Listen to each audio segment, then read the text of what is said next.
ethics and transcending trauma. It's our friend, Dr. Geral Blanchard, here live on Restoring Hope. Restoring hope, open my heart to sing, taking the darkness inside, revealing your light, restoring hope, open my eyes to see the world through different eyes, revealing your light, restoring hope. All right, welcome. It is the 10th day of August in the Lord's year 2015.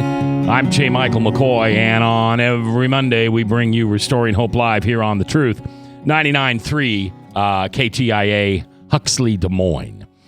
Today with me, of course, is my permanent co-host, Bob Montserrat, the cat in the hat, watching the chat.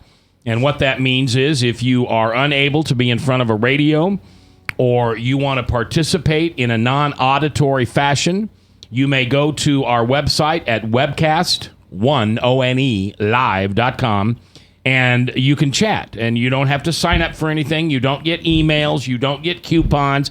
I don't give it to anybody else. I'm just not that way. Private is private.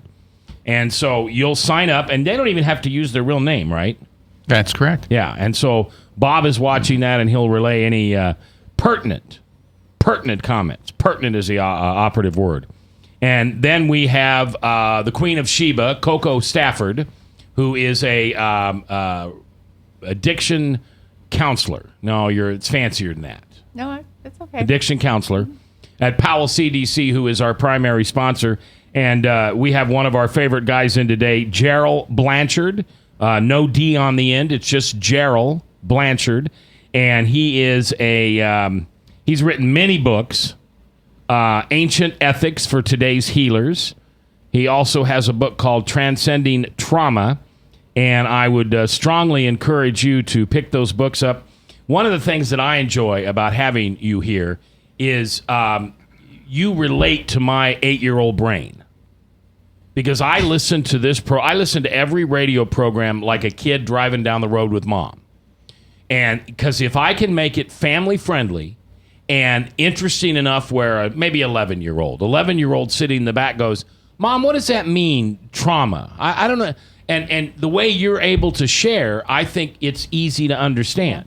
Now, Bob, you and Bob kind of run in the same circles of big mucky-muck people in science, and you'd probably understand all the big words he uses, like post-traumatic growth following physical, sexual, and emotional abuse. You know what that means. Maybe. Okay. So anyway, that's what we're having Geral on today, and we sure appreciate him coming on. Today we want to talk a little bit about ethics. Now, when I think of ethics, I think of a lack of them in our government. I think a lack of them in many business people.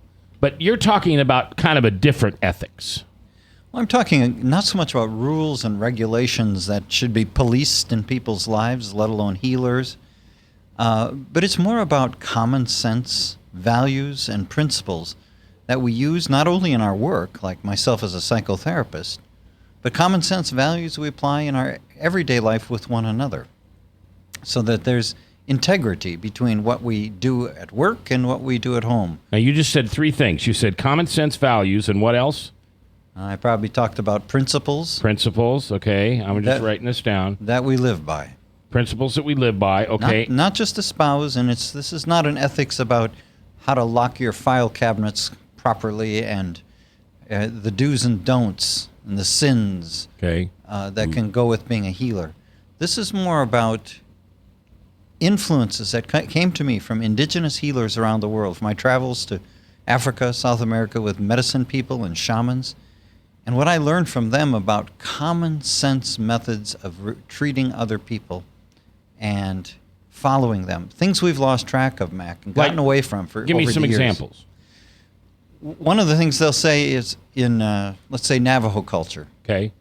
Is if you come to a medicine man, you say, my elbow is really sore. I can't lift my briefcase anymore. I can't play tennis. The doctor says I got tendinitis. I'd like to be healed. Thomas Long Whiskers in Arizona used to say. That's a real person? Real person. Thomas Long Whiskers. Long Whiskers. He died at 100. Did he not shave or what? Well, Native people don't have much to shave. Okay. But he had a few whiskers, so they were long by Navajo standards. Okay, all right. But if you went there with a bad elbow, let's say a hurting elbow, he would say, mark off 8 days for your healing. Mark off 8 days. Okay. And he would make a little wooden box full of sand, and he'd do a sand painting, like a Tibetan sand painting, just exquisite designs. He'd spend several days preparing these designs for you. In other words, all the time in preparation for a visit with you, he's thinking of you. He's gotten to know you. He's thinking about you, thinking of his treatment. Then you get there, and he said, lay down in the sand, and immediately all his artwork is destroyed. His first lesson is impermanence. Things never last, including illnesses, including moods. Then he says, I'd like to talk to you about harmony, how you are in harmony with your friends, harmony with yourself, harmony with the animals and the world around you, and we'll be working on that. And you're going in your mind, but my elbow, it really hurts. It hurts. And for 4 days, he will spend time working with you on that. And then, this would be typical Long Whiskers, he would say on the 4th day, now, what was it, Mac, that brought you here? And you'd say, well, it's my elbow. It used to hurt. And all those 4 days spent in getting you harmonized with other people and with yourself and the world around you, with your past, integrating it all, that takes care of the body. So your body is tagging along with your mind. And so hold on. Your body is tagging along kind of like a shadow. Yeah.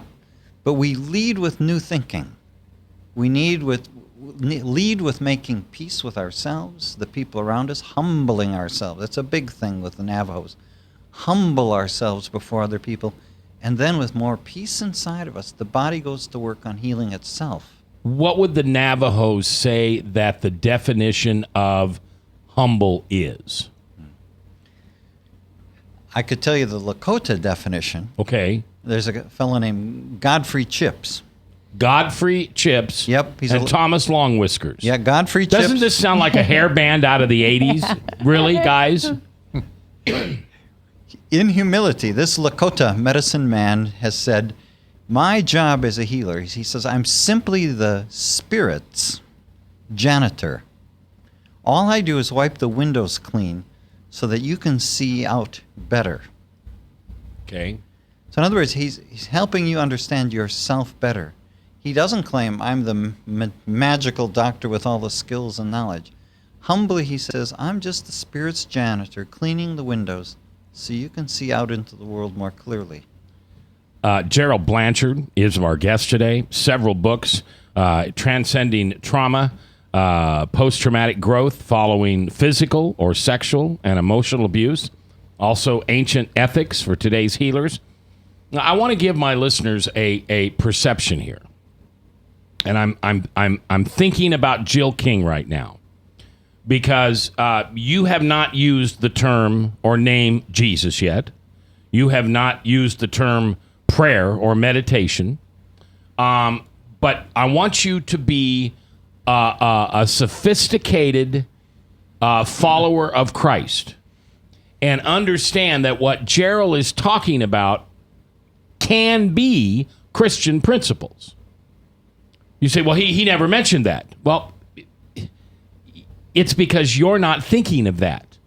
If you think about going to a pastor for 4 days straight and working on your marriage or working on your relationship or working on something that's wrong with you emotionally, everything Geral is saying is the same principles that Jesus taught us: to prayer, to meditate, to fast, to be quiet, to be humble. And what we learn is being humble is being teachable. That's what true humility is. Because if you're constantly seeking someone who can teach you something, it's really hard to be arrogant. Because you're always looking for someone to give you, share with you something that can further you and make you stronger. So I just wanted to bring that up while we were talking about this. Can I say it another way? Still one more way. Please. Black Wolf Jones. Hold on. Black Wolf Jones. He's Ojibwa from Wisconsin. Black Wolf. I've got to get pictures of these guys. Black Wolf Jones. Yeah. And we had Thomas. Long Whiskers. And Godfrey Chips. And Godfrey Chips. Okay, go ahead. Black Wolf Jones said this. He said, if you think you're humble, you're probably not. Yeah, okay. He said, if you think you're not humble, you probably are.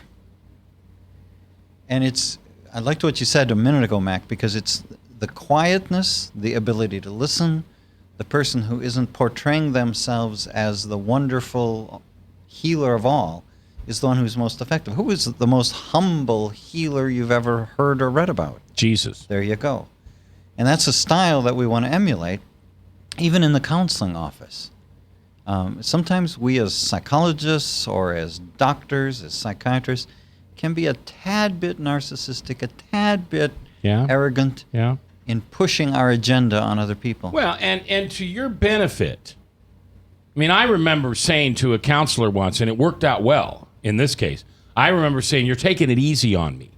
I need you to come at me. You know what you're doing here. Don't soft toe me. I need help. And man, did he just boom, stepped it up. And I felt challenged rather than soothed, maybe is the term. Mm-hmm. But sometimes as a therapist, we need to know when to challenge and when's the right time. So you told him when, but I can remember a man with a sexual addiction arrived at my office. And I'd seen him for several sessions over several weeks, and never did I use the word sexual addiction, nor did he.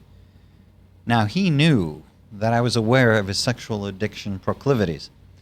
Finally, one day he came to my office, I think it was on the 4th meeting. He got to the threshold of my door.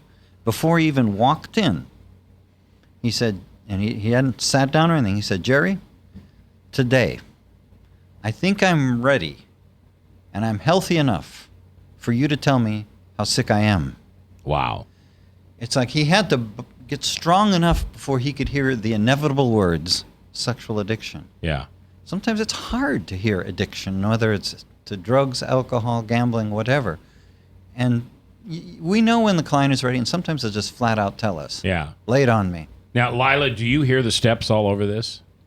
I mean, I sit here while Geral talks, and I hear step 1, it's impossible. I can't do it. Step 2, I got to give it to somebody else. Step 3, okay, there it's yours. Step 4, I'm going to clear the wreckage of my past. Step 5, I'm going to admit it out loud. 6 and 7, I'm going to take it to my God and say, please, God, please, please, please take these character defects from me. I mean, that's what I'm hearing that. Maybe you're not. Is there a step that mentions the word humble or humbly? Oh, yeah. 2, right? Humbly ask him to remove our shortcomings. Mm-hmm. So that'd be 6. Isn't there a humble in 2? What's 2? I don't know. Remove our insanity. But the key is this, though. It's how we posture ourselves toward our addiction. Because I'm saying to you and suggesting to you, if you're going to recover from trauma, if you're going to recover from addiction, you can't do it warring. You can't have an adversarial relationship with other people or with your addiction. You almost have to embrace it. Whoa, I just told someone that last night. That they had to embrace? Yeah, because this young lady was at war with everyone around her, including the disease. And it was like she just kept pushing away and kept sticking to her. You know? And it's like, this isn't how you're going to get rid of this. It isn't. The old psychoanalyst Carl Jung from Austria had a rule of thumb, and he said, what we resist will persist. All right, Geral Blanchard is my guest today. You can find his books, Ancient Ethics for Today's Healers, Transcending Trauma. We're talking about different ways to approach healing, all ways that we can apply to our faith and reach out to the God that we understand named Jesus and ask him to help us. It's Restoring Hope live here on The Truth, 99.3, brought to you by Unity Point and Powell CDC. From the RE/MAX Real Estate Concept Studios, this is Webcast One Live. A father who is headed toward another heart attack. A woman who struggles daily with diabetes and her memory.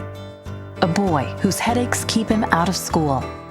A mother who one morning discovers a lump. A girl whose condition defies diagnosis. You come to us because you need answers, but you also need more. You need understanding of what you're going through. You need comfort. You need to be treated as an individual, not a condition. You need to be included in your own care. You are the point of everything we do. That's why we're changing to Unity Point Health. It's a model of care that will help us work better together, where the physician who knows you best takes the lead, coordinating your care through every step, from the hospital to specialists to rehabilitation to health services in the home and in the community, to making sure the treatments are effective. By working as a team, we surround you with care, helping you manage your health and your conditions, guiding you to making better choices and living a healthier life. The point of Unity is you. Unity Point Health. Hi, I'm J. Michael McCoy, and about 20 years ago, I went to a used car salesman by the name of John Hewitt. He had a little shop over there on North 2nd Avenue called John's Auto Sales, and I bought a car. I found that experience to be one that I had never had before from a used car salesman. He was honest, he was dependable, he had integrity, and he did what he said he was going to do. Well, over the years, between my kids and grandkids, I've purchased 7 vehicles from John's Auto Sales. And last month, I asked him to be a sponsor. I can tell you about their huge selection. I can tell you about their years of experience. I can tell you about their honest integrity. But all I really need to tell you is that I bought 7 cars, and you can trust them. John's Auto Sales, 5435 2nd Avenue, Des Moines. You need a good ride when you hit the trail. Trust the man with the cars, and he goes by the name of Big John. Big John. Big John. Credit cards are like grandkids. They love you, sometimes get out of control, and it's fun to get a new one. Who can stop them from piling on? Hi, I'm Tom Coates with Consumer Credit of Des Moines. At the end of the day, you can return the grandkids, but you're stuck paying off bad credit card debt. We'll help you put the fun back into using credit cards responsibly. Right, kids? Yeah! If you need help getting credit cards off your back, call Consumer Credit of Des Moines. From the RE/MAX Real Estate Concept Studios, this is Webcast One Live.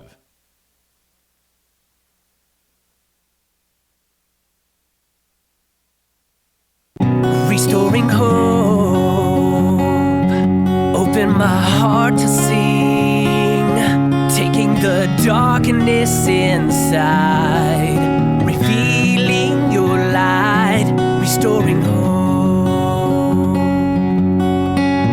After the hour on this 5th day of August. No, I'm sorry, the 10th day of August.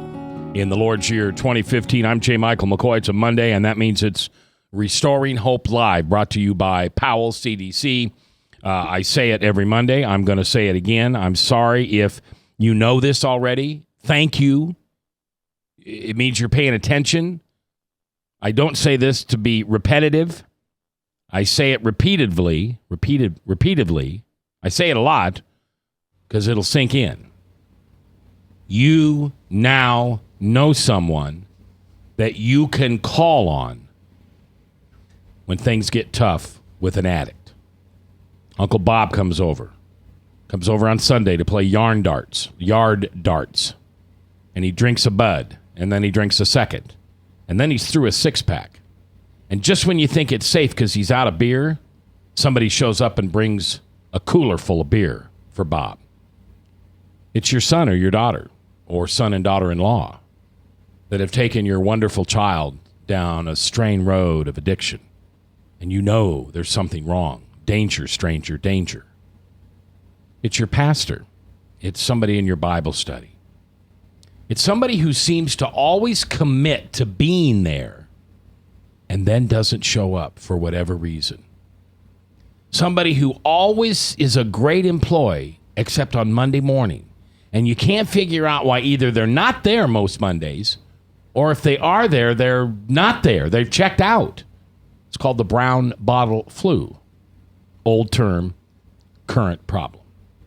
It's addictions with alcohol and drugs. And before we went to break, we've got I'm sorry, you're not a doctor.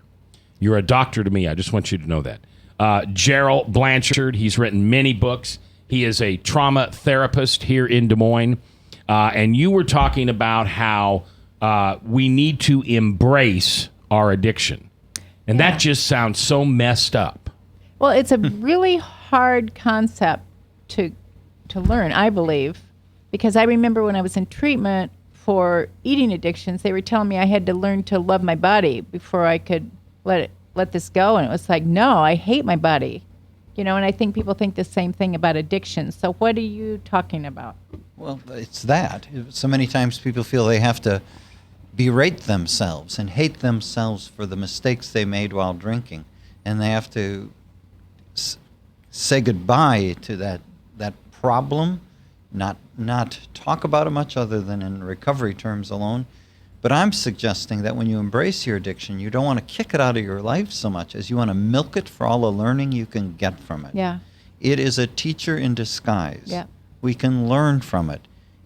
It's our guide back to the source of our pain that we sought mood alteration for. Mm-hmm. It takes us back to our fear and our limited number of coping mechanisms. So if we're willing to embrace the addiction, it means we want to learn all we can from it. And that doesn't mean bad-mouthing our past behaviors, but rather taking an almost like Buddhist-like approach, which is simply to observe, to notice, but skip the judgment part. Shaming yourself will keep you stuck in that addiction. Yeah. Because shame. Hold on. I'm sorry. I'm a small 6-year-old child. Things spark off.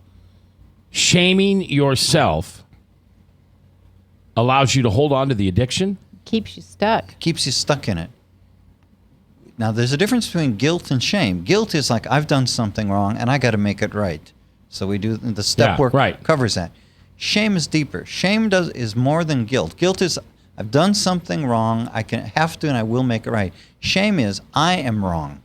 I'm rotten to the core. And when I beat myself up unrelentingly for my shameful character, I'm always going to be in search of some mood alteration, because that's a very unpleasant mood state. But we do it to ourselves. Yeah. I mean, is the shame we give ourselves more powerful than the shame that Frank might give me or Bob might give me? I think so, because you spend more time with yourself. Okay. And what do they say? Sometimes when you're all alone, you're in bad company. Yeah. Because we listen to what we say as if everything that rolls through my mind must be truth. One of the things I'm learning, and I want to tell you, Geral Blanchard is here. Transcending Trauma is one of his books, Ancient Ethics. He's a local trauma specialist. And how do people find you? In the Yellow Pages, call me, call Lila. They can Google my name. Okay, all right. Yeah. One of the things I'm learning in my latest adventure into trauma therapy is how we create a relationship with the voices in our head. Now, maybe this is small stuff and old potatoes to you guys, but when I learned that a couple weeks ago, I got goosebumps. That was life-changing, because what happens is this voice in my head has this relationship with me and has this permission to say all these things I don't want to hear about myself. But it has no arms, no legs, no cell phone, no car. So it manipulates me into making those thoughts into actions. And the minute I turn those thoughts into actions, I'm messed up. I'm hurting my wife. I'm hurting Frank. I'm hurting somebody I work with. So I'm hurting people in the restaurant, because this voice has required me to now take action on the shame and guilt that it makes me feel. So rule of thumb is, just because I hear the voice, just because I have a thought, doesn't necessarily mean it's true. It might be the programming I was given as a child about how inadequate I am, what a disappointment to the family I am, how many mistakes I've made, what a mistake I am. Just because we have a thought doesn't mean it's true. And I think we all have said, well, if you have an addiction, you've lied. But the person you lie to the most with an addiction is yourself. Yeah. Ooh, I just told that to someone last night. But are all addictions bad? Well, I see. My argument is I don't know that they're bad. They're harmful. All addictions. Pretty much, because if it's an addiction, we're probably using it to alter our mood and escape by very definition. Well, addiction being like a dependency on something. Yeah. Okay, if we're going to bring spirituality in here, do you depend on God? Absolutely, I depend on. So are you addicted to Him? Well, but see, addiction. Well, you answer that. I'm just asking. Sorry. Addiction really has to do with the unhealthy use of a mood-altering experience or drug. The unhealthy use. Now, if I use psychotherapy or religion or God in a healthy way to grow and develop, that's one thing. If I do it to hide behind it and to escape from my issues, now that's another issue. Yeah. Some people get addicted to therapy, get addicted to religion. Some people get addicted to unhappiness and telling their story of unhappiness. Ever heard that one, Lila? Oh, yeah. Yeah. Yeah, and here's what I think of when I think of somebody addicted to God. There's a Bible verse and an answer for everything. And discernment goes closer to judgment than it does discernment. I'm thinking of somebody in my life that no matter what I did or didn't do or did say or didn't say, there would be a Bible verse that this person would pull out and to kind of put me in my place, quote unquote. Well, God says, John says, Jesus said, Paul said. It's in the book. You can look it up. The arrogance, the narcissism, full of myself. Narcissist. To me, that's addicted to God because I'm relying on God to solve all of my issues, just like I relied on alcohol to solve all my issues, or at least wipe them away. Yes? Yeah. But then, when some people recognize that they have an addiction, that's when they start having that self-talk you were referring to, Mac, where they start shaming and blaming themselves. I got to tell you something I learned from Ojibwan Indians and from Mi'kmaq Indians in Nova Scotia. When you look at their Anishinaabe language of the Ojibwa, they hardly have any nouns. Now, my diagnostic manual that I use has 578 names I can call you. Pathological names I can give you. In Ojibwa language, they have a paucity, a shortage of nouns. Their language is heavily full of verbs, if you will. So I have a friend up there who's a prosecutor in Canada. He said, the thing about the English language is it's all a bunch of nonsense. Nonsense. Too many nouns, because you can become a jerk, you can become an addict, you can become a psychopath. Labels? Too many labels? Too many labels of judgment. Okay. And that impairs our growth. However, if you look at the Ojibwa language, it's heavily reliant on verbs. So if you're diagnosed by a medicine man, you might be a growing man, a changing man, an evolving man, a maturing that just makes person. you feel better just listening to that. That was my biggest problem when I first got sober, was and where I went to treatment, you had, before you could talk, you had to say, I'm Lila, and you had to name all your addictions. Well, I had about 20 of them, and I had to keep a piece of paper around to remember all of them, and I kept thinking, this is making me stuck in where I am. And they kept saying, no, we have you do that so you know what's wrong, and then you can grow from there. But it made me feel stuck. Yeah. So I get the idea of nonsense.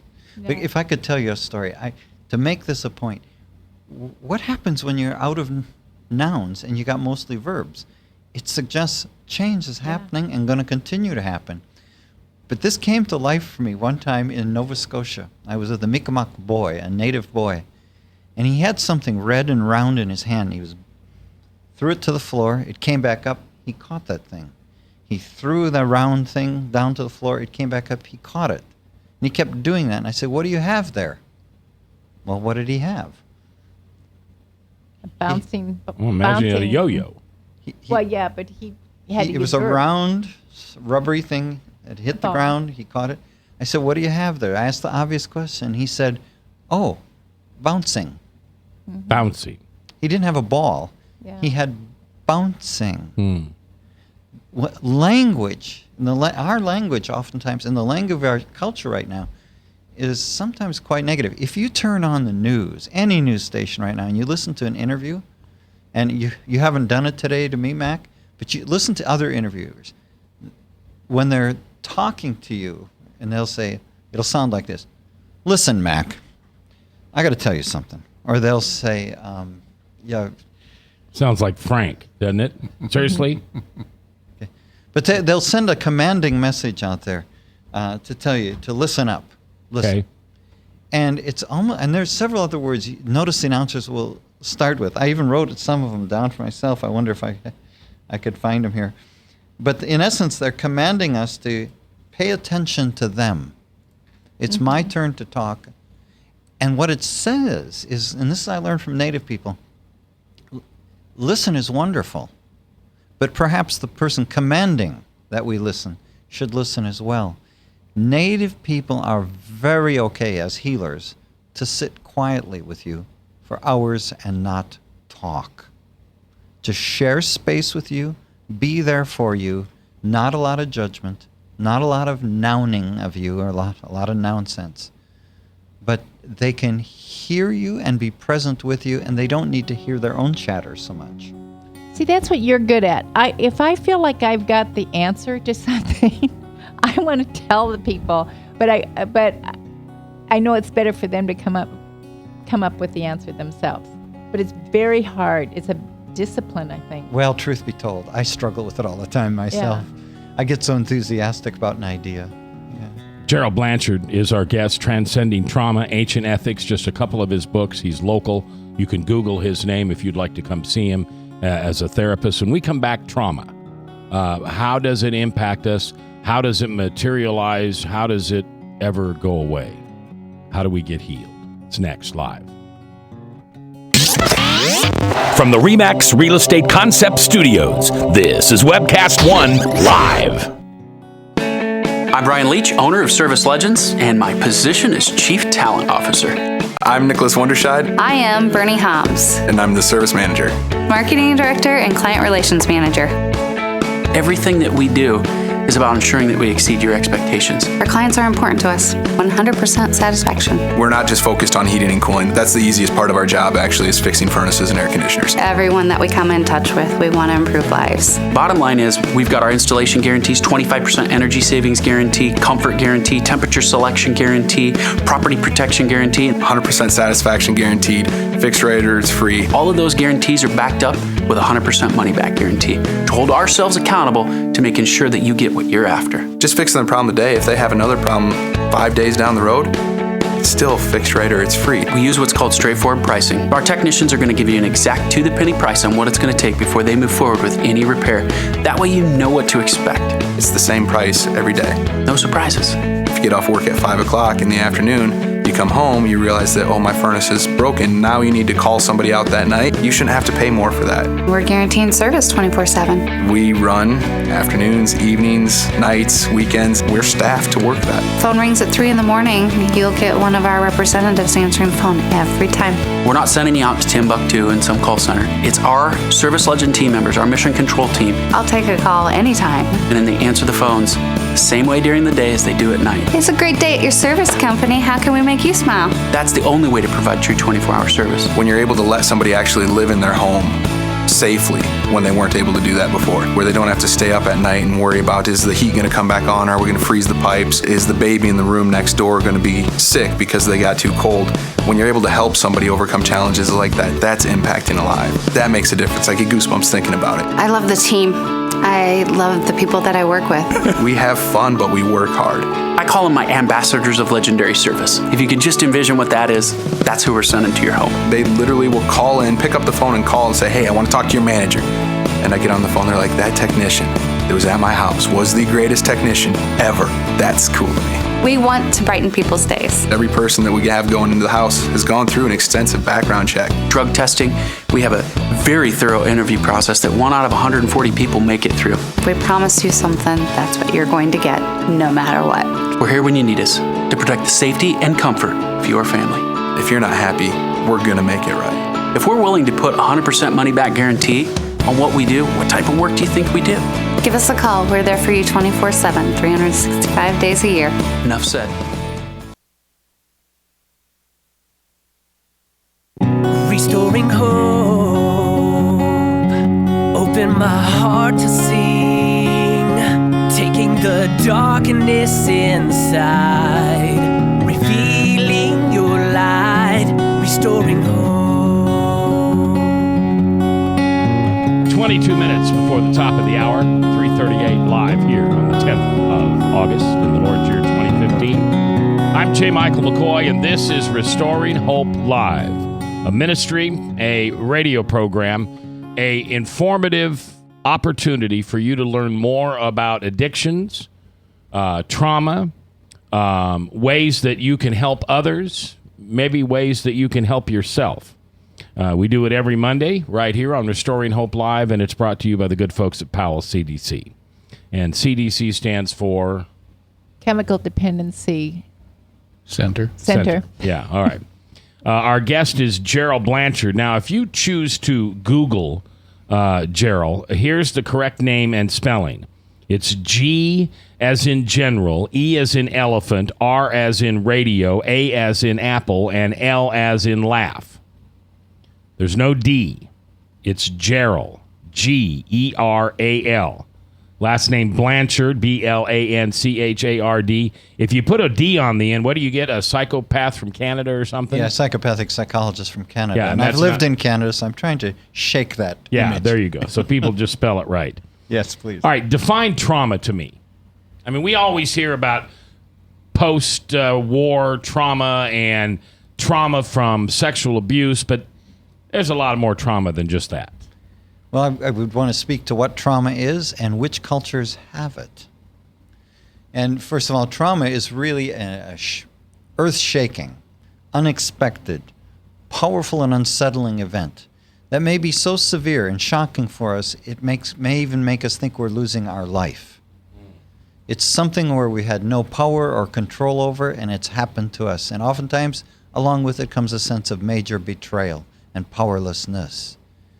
Now, in our culture, we have a lot of trauma, and we do what we call trauma-informed care in most of our counseling.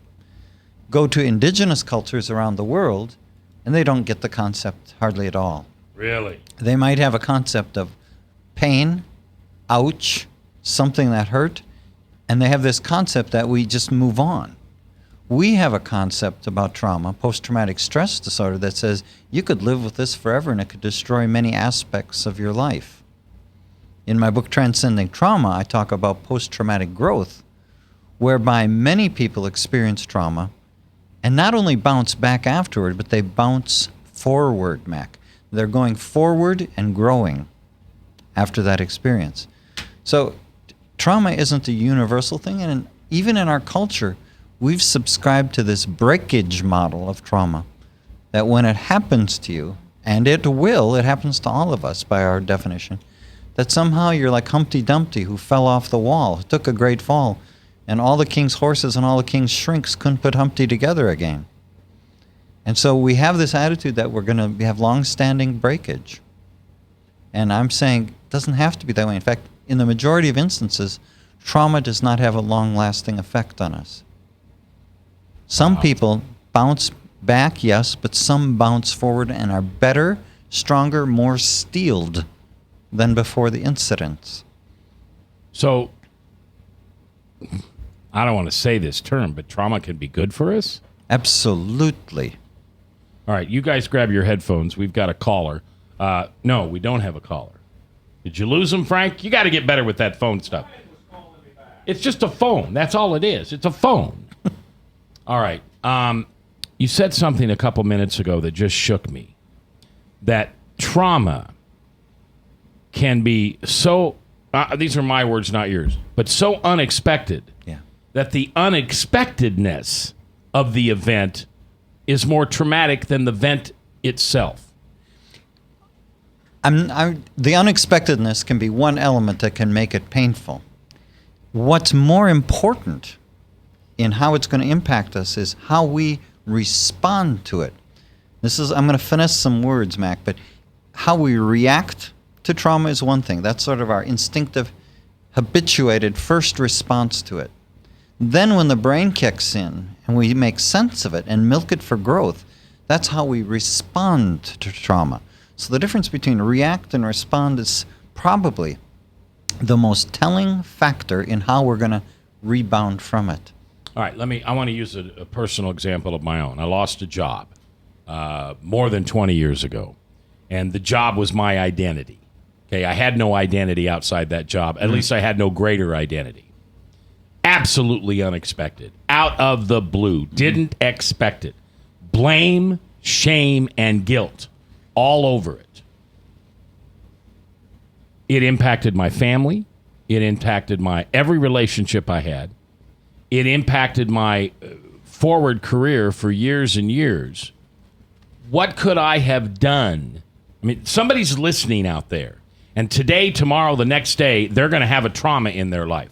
What should they do so they react to it correctly and don't let it stick like old gum on the bottom of their shoe? It's a good question. First off, sometimes we have a penchant to repeat our story of the trauma over and over and over again. Yeah. Now, we need to talk it through, but there's a limit to that. Sometimes we keep a story and the associated trauma alive by retelling it, over and over and over to an audience. And then I'm going to use a word you used, Mac. If I feel victimized by the loss of a job or some other event, a robbery, you name it, if I tell the story of my victimization and how angry I am at those people for hurting me and victimizing me that way, I'm resuscitating the pain. Okay, I'm saying it over and over and over. And here's the key, and saying I'm the victim of other people. Maybe, to some extent, I'm the victim of my own bad habits, of taking on that victim status over and over and over again so I can target somebody else with my rage and anger. And at some point I have to say, it's happened, I'm going to take care of myself now, and I'm going to be ever so careful about my thinking and my languaging. So when I'm a victim and there's a perpetrator, and we got a lot of nouns going on. Yeah, I was just going to say nonsense. We got to be careful. I like verbifying language. That's a word I made up. But verbifying means I'm going to take what trauma and what happened to me, and I'm going to turn it into something growthful. I'm going to use it to strengthen myself. Like when a bone is broken and it heals correctly, doctor will say oftentimes that bone now is stronger at the point of breakage than any other part of that bone in your arm. Psychologically, we can experience trauma that same way. Now, that's not my way of saying trauma doesn't hurt. Not at all. It can be horrific. But it doesn't have to be this horrible. I mean, this trauma for me, which I didn't realize was trauma until a few months ago, I lived in that mucky mess of guilt and shame and just yuck for years. How could I have recognized? Could I have recognized what I was going through? You look at what you want to learn from it, right? Excuse me? What you want to learn from it. What lessons did you learn? Well, that's one of the first go-to places that I think we should have after trauma. But that requires a buddy or a therapist or friend to say, it happened, it was awful, how can I help you make the best out of it? It's like immediately you go into that growth thinking. You have to grieve. You may have to yell and scream. You may have to have some therapy. But then, now where am I going with this experience? And we have to be very careful with where we go in the language you use in the process, is what I'm saying. But a lot of times out of that trauma comes the addiction. Yeah, because we had a mood-altering experience, the trauma. It made us deeply sad, despairing, feeling powerless, afraid, uncertain, insecure, all of that, unloved. And then we go in search of something that will make that go away. Maybe a friend named Jack Daniels. Yeah. And that'll make it go away for a short time. But when we have a shortage of skills to use, we fall back on maybe what we grew up around. Ooh. Oh, did that just hit home? Okay, this is our 2-minute break. We're coming back. We got to go right back there. you go back to something you grew up with in your home. Okay, Geral Blanchard is here. He's brilliant. I hope you're listening. We're live on The Truth. A father who is headed toward another heart attack. A woman who struggles daily with diabetes and her memory. A boy whose headaches keep him out of school. A mother who one morning discovers a lump. A girl whose condition defies diagnosis. You come to us because you need answers, but you also need more. You need understanding of what you're going through. You need comfort. You need to be treated as an individual, not a condition. You need to be included in your own care. You are the point of everything we do. That's why we're changing to Unity Point Health. It's a model of care that will help us work better together, where the physician who knows you best takes the lead, coordinating your care through every step, from the hospital to specialists to rehabilitation to health services in the home and in the community, to making sure the treatments are effective. By working as a team, we surround you with care, helping you manage your health and your conditions, guiding you to making better choices and living a healthier life. The point of Unity is you. Unity Point Health. Credit cards are like grandkids. They love you, sometimes get out of control, and it's fun to get a new one. Who can stop them from piling on? Hi, I'm Tom Coates with Consumer Credit of Des Moines. At the end of the day, you can give these grandkids back, but you're stuck paying off bad credit card debt. We can help you put the fun back into using credit cards responsibly. Right, kids? Yeah! If you need help getting credit cards off your back, call Consumer Credit of Des Moines. From the RE/MAX Real Estate Concept Studios, this is Webcast One Live. Restoring hope, open my heart to sing, taking the darkness inside, revealing your light, restoring hope. We are here with Geral Blanchard. Want to get right back to it because I want to get into some medicinal plant medicines that you're aware of. But you just said something that makes a big deal to me. So I don't drink at all in my life, and yet I grow up around parents who are high collar, what do you call them? Highbrow, functioning alcoholics. Mm-hmm. I don't think my dad or mom ever had the brown bottle flu. But every night it was 2 or 3 Budweisers, and then right to the, whatever it was, the bourbon, and there was never an end to our night. I told somebody the other day that I don't ever, and I'm not whining, I'm just collecting facts. My mom never tucked me in. I always went to bed by myself. I'd stay up, I'd watch TV. They would retire to the master suite. Even back in the 50s and 60s, I lived in a house, I imagine you did too, with a master suite. There was no good night, John Boy, good night, Ellen, good night, Sally. Well, when I faced my trauma, what did I do? Without even realizing it, I went back to what I saw my parents do. Mm-hmm. That must be the coping mechanism I must go to. I think addiction is about errant attempts at self-soothing. So mistaken ways of soothing ourselves.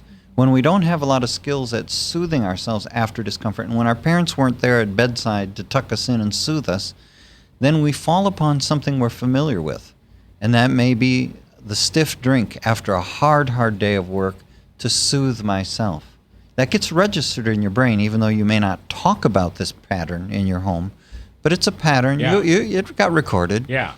And then when there was pain, a wound, a need for mood alteration, you went to a self-soothing example that you grew up with. Mm. You know, some people would go shopping. And some people would eat. Yeah. It's comfort food. Or all of the above. All of the above. There you go. Or even, I was addicted to running. Really? I became a marathoner. Boy, I tell you, miss a day without a run, that was unsettling to me. I was crotchety. Yeah. And finally, you know it's a problem when there are consequences, and the doctor says you need 2 new knees. And it's like, okay, cope, because you're going to be hospitalized for a long time and you can't run. And so I lost a major coping mechanism. Running. All right, Geral, before we run out of time today, you wanted to talk a little bit about medicinal healing power of plants. Yeah, and I'm not talking about things you get at the CVS or at Walgreens. I'm not talking about prescription drugs. We have some interesting methods for helping people recover from alcohol, like naltrexone and injectable forms. Is it Vilify, I think? Not Vilify. I've lost the word right now. But we have injectable forms of naltrexone, which can help curb the craving for alcohol, but rarely is it used. Rarely. And the National Alcoholism Organizations have recommended it for some time. But what I want to make reference to are things that nature gave us. You know, that were on this earth when it was created and as it evolved and developed. We have plants that pretty much will take away almost every kind of disorder we can get on earth. What the earth gives us as problems, the earth can take away. Yeah. Sound familiar? And in the jungles, in my travels to Ecuador and Peru and the Amazon, to the savannas of Africa, I've witnessed people using different medicines for treating trauma and addictions, and particularly people who have trauma and addictions both, what we call comorbid disorders. Comorbid? Yeah, it means you got two. I'm like quadruple morbid. Yeah, okay. But comorbid means you got more than one issue going on, and they compound each other. So how will I get rid of my trauma if I'm addicted to drinking? I'm gonna stay stuck with it. What we've come to see in the jungle, and I think I'll start in Africa. There's a root medicine. They dig up the root. It's called iboga. Iboga. Iboga. And iboga now is being manufactured into a medicine in different countries and used. It's illegal almost everywhere at this point, and now it's becoming better known. They're treating heroin and cocaine addiction with this plant-based medicine. Iboga? It's Iboga. Okay. The drug name now is ibogaine. Ibogaine. I have witnessed its use with cocaine and heroin addiction amongst people who had unresolved trauma. And this is going to sound made up, Mac, but what I've noticed, and the treatment providers have noticed in Vancouver, British Columbia, is that after you've taken the ibogaine, in about 35 minutes, all your craving for heroin or cocaine is gone. Sometimes for alcohol as well. 35 minutes. Then you're wide awake for a long time, like well over a day, and for the next 18 hours, your life story sort of plays in front of you. I mean, we're talking searching and fearless moral inventory work is going on. And then you fall asleep, and you wake up, and you have no withdrawal for cocaine or heroin. It's gone. Now, this root blocks opiate receptors in the brain so that the power of cocaine, the power of heroin, and even alcohol can no longer work the way it used to on you. So you can't get addicted to it. I shouldn't say you can't. You're unlikely to get addicted to it because you're not craving it anymore. The withdrawal is gone. The craving. Then do you crave Oboka? No. No, and that, the medicines we're using now for heroin addiction, cocaine addiction are addictive. They're opiates. Their pharmaceutical companies are making drugs to take away. They can't really get off of them. So you take an addictive drug to get rid of your addiction to another addictive drug. Yeah. Something's wrong with that. Yeah. That's the definition of insanity. Yeah. That's the pharmaceutical companies running the show. So here we have this new technique that is you can only get treated for this in Costa Rica, Holland, London, and British Columbia, Canada. But I've watched people being treated with it. It's astonishing, the overnight relief from these powerful addictions to cocaine and heroin. These are big addictions, hard ones to break. And what typically happens to everyone that comes through the treatment program there is after they've fallen asleep, after 18 hours of wakefulness and recalling things, you recall things. You do a searching and fearless moral inventory, whether you want to or not. When they wake up, many hours later, they're almost all crying. And they're not crying from sadness. They're crying out of joy and relief that this monkey is off their back. Similarly, Mac, in the jungles, you've probably heard of some about this, of South America, there's a medicine called ayahuasca. And it has a similar impact on people and helps people recover from trauma themselves. It's as if both are like reset buttons that get pushed on you. Geral Blanchard has been our guest. If you Google him, it's Geral, last name Blanchard, and you can find out more about him that way. Thank you for being here. Lila, thank you for being here. Bob, thanks for being here. Frank, you did a good job producing. I'm J. Michael McCoy. Tonight, would you do me a favor and forgive somebody that you need to forgive? Because remember, as you forgive, you shall be forgiven.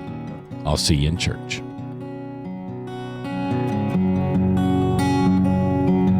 Restoring hope.